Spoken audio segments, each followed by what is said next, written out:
Selamat siang, Mbak Silvianika. Saya izin memperkenalkan diri. Nama saya Martina Puspawangi. Saya dari program studi Ilmu Gizi Universitas Airlangga. Di sini akan melakukan konseling keluarga sadar gizi kepada Mbak Silvianika. Di sini saya akan mengajukan beberapa pertanyaan. Tolong diceritakan dan juga dijawab terkait dengan pertanyaan tersebut. Yang pertama ingin saya tanyakan adalah pola makan Mbak Silvi ini setiap hari seperti apa ya? Untuk makan biasanya aku makan sehari itu 3 kali, pagi, siang, sama malam. Biasanya itu sekali makan itu ada nasi, sayur, sama lauk, tapi lauknya itu kayak ya kadang-kadang pakai, kadang-kadang enggak, tapi yang sering itu pasti pakai sayur kayak gitu. Oh baik, untuk lauknya kira-kira biasanya yang dari hewani atau nabati seperti tempe dan tahu seperti itu? Setara sih biasanya, nggak melulu tentang nabati, tapi biasanya ya ganti-gantian gitu loh, nabati sama hewani. Oh ya baik.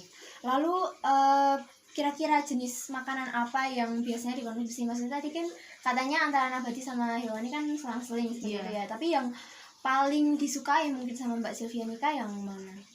Mungkin kayak ikan-ikanan kayak gitu, sama sayur kayak gitu kan. Jadi memang keluarga sering menyediakan sayur ya setiap hari di rumah. Iya, di rumah pun juga nanam sayur sendiri gitu buat Oh, iya. konsumsi sendiri. Oh ya, bagus sekali ya keluarga Mbak Silvianika ini Iya. sudah seperti menerapkan pola hidup yang cukup sehat. Lalu kira-kira garam nih, perihal dengan garam. Nah, garam apa yang biasanya digunakan di rumah? Apakah garam yang sudah tersubstitusi oleh iodium atau belum? Jadi biasanya yang tersubstitusi oleh iodium itu seperti garam meja seperti itu atau garam yang seperti apa yang digunakan? Udah pakai garam meja kayak gitu. Oh ya baik. Lalu keluarga Mbak Silvianika ini kira-kira sudah pernah mendapatkan sosialisasi terkait dengan keluarga sadar gizi atau belum? Paling kakakku ya kalau yang pernah itu, soalnya kan dia ya juga kayak di bidang kesehatan kayak gitu. Dia biasanya sering ikut kayak ya mengenai gizi-gizi kayak gitu. Apalagi ini dia punya bayi gitu loh, kayak gitu, kayak penting banget gitu loh buat dia gitu. Mungkin itu. Oh ya. Lalu selanjutnya kadar gizi ini kan salah satunya adalah penggunaan garam beriodium dan juga untuk anggota keluarga yang wanita usia subur itu dia diberikan tablet tambah darah. Nah kira-kira keluarga Mbak Silvi ini sudah pernah mendapatkan tablet tambah darah belum dari posyandu setempat? Kalau setauku kakakku dulu pernah, itu pas waktu mau lahiran gitu loh kan, HB-nya harus memenuhi kan. Iya. Gitu. Kayaknya dulu pernah sebelum lahiran itu dia minum kayak gitu.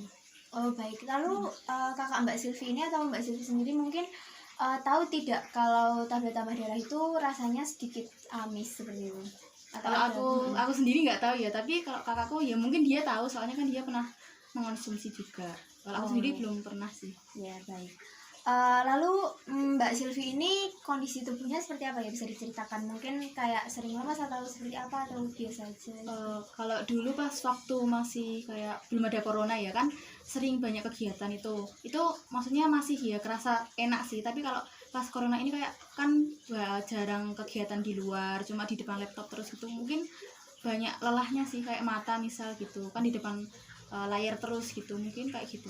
Oh ya, terus selama Mbak Silvi ini di rumah dan juga tadi seperti pola hidupnya berubah ya, kebiasaan hidupnya. Lalu apakah melakukan aktivitas fisik atau tidak selama corona ini? Jarang sih ya, mungkin gara-gara juga banyak tugas, jadi sering kayak di depan laptop daripada kayak olahraga gitu ya. Mungkin apa ya, tapi jarang banget sih olahraga. Tapi dulu pernah pas corona ini ikut kayak lomba bulu tangkis gitu. Oh iya. Bagus sekali ya Mbak Silvianika. Berarti memang ada apa kecenderungan untuk olahraga gitu, bulu tangkis seperti itu ya, atau keluarganya memang ada beberapa anggota keluarga yang memang aktif di keolahragaan seperti Iya. itu ya. Lalu apakah bisa diceritakan nih perihal dengan makanan yang dihindari oleh Mbak Silvianika? Apakah ada pantangan makanan tertentu atau seperti apa? Kalau makanan sih aku biasanya ya semua itu kayak nggak ada patangan sih, tapi nggak sering makan kayak yang amis-amis gitu loh. Itu maksudnya harus dikurangin. Terus habis itu aku juga alergi udang, tapi ikan-ikan yang lain enggak sih. Tapi sering seringnya itu kalau keluarga itu kayak makan makanan yang cenderung ke sayur-sayur kayak gitu sih, nggak ke yang iya. amis-amis gitu. Oh iya, sudah bagus sekali ya Mbak Silvi. Cuman apakah pernah merasakan rasa dingin di telapak tangan dan telapak kaki selama corona ini? Kaki sih sering. Kaki ya, baik baik. Lalu apakah kalau habis selesai duduk seperti itu, duduk lama lalu berdiri, apakah terasa seperti berkunang-kunang seperti itu, atau seperti apa kondisi tubuhnya ketika berdiri dari duduk yang lama?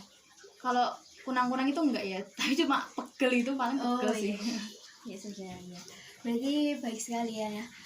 Di sini saya akan memberitahukan sedikit nih terkait dengan pentingnya keluarga sadar gizi ini di Indonesia gitu, karena keluarga ini kan merupakan seperti agen sosialisasi paling dekat seperti itu di anggota terkait.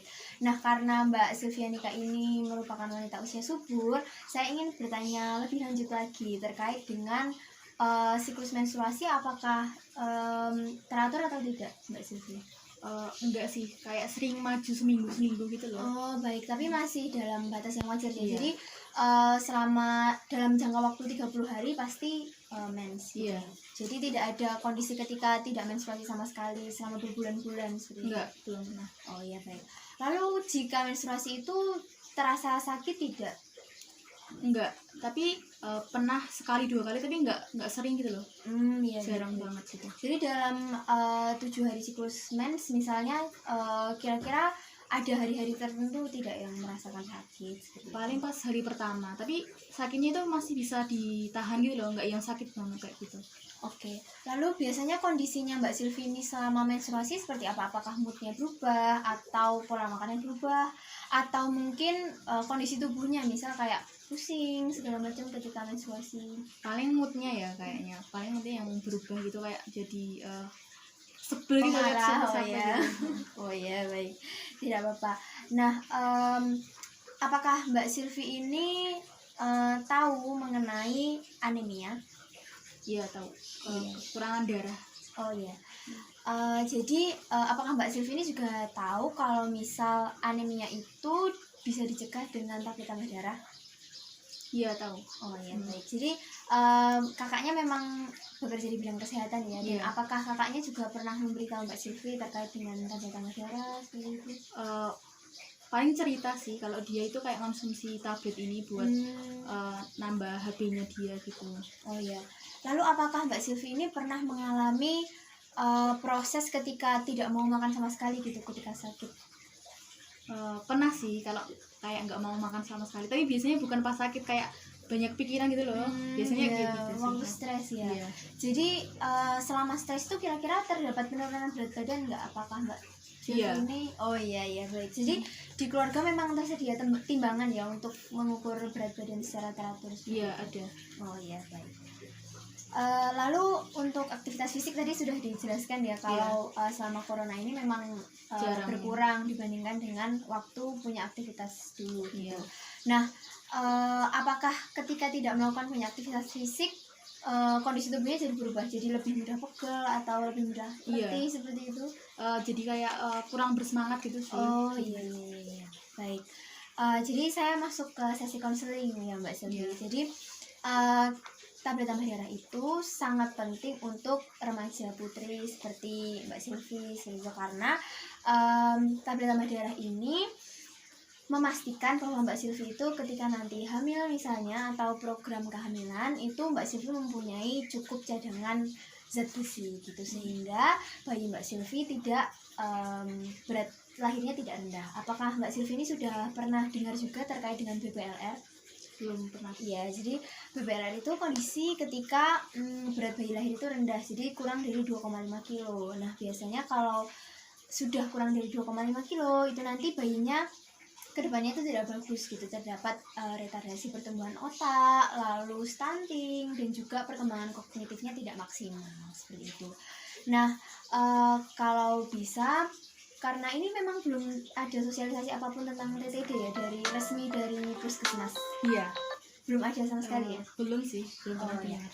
ya tidak apa-apa. Jadi mungkin karena kakaknya ternyata bagus sekali merupakan tenaga kesehatan, mungkin bisa mengakses TTD dari kakaknya, atau Bisa juga kalau tadi karena pola makannya sudah sangat bagus, pola makannya bisa dilanjutkan karena memang tidak ada keluhan terkait dengan anemia atau gejala-gejala yang terkait dengan anemia. Terima kasih Mbak Sylvie atas konselingnya hari ini. Semoga bermanfaat dan juga semoga keluarganya juga kedepannya semakin baik lagi. Amin. Terima kasih.